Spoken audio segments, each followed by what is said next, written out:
Hello guys, আমি রিঙ্কি। আমরা তোমাদের কাছে নতুন একটা রেসিপি নিয়ে চলে এসেছি। ইত্যাদি স্পেশালি শরবতের রেসিপি আজ তোমাদের সঙ্গে শেয়ার করব। এটা আমি বিট আর কিছু ফল দিয়ে আমি এই রেসিপিটা তোমাদের সঙ্গে আজকে আমি শেয়ার করব। এখানে আমি ফল নিয়েছি বিট কুচি, পাতিলেবু, সাদা আঙ্গুর ফল, কালো আঙ্গুর ফল, শসা কুচি, আপেল কুচি, ডেকোরেশনের জন্য একটা পাতিলেবু চৌকো করে কাটা। এখানে আমি মিক্সার মেশিন নিয়েছি, সবগুলো দিয়ে দিচ্ছি উপকরণ।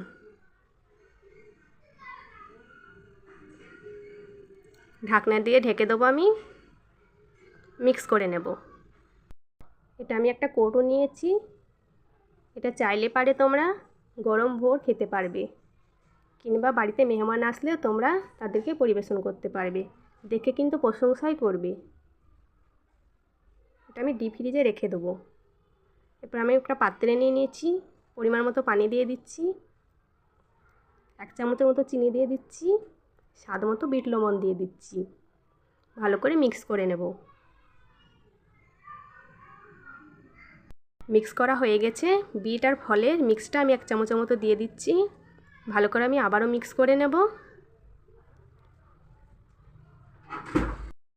আমি একটা গ্লাস নিয়েছি, ওপর দিয়ে একটা ছাঁকনি দিয়েছি, এটা আমি ছেঁকে নেব।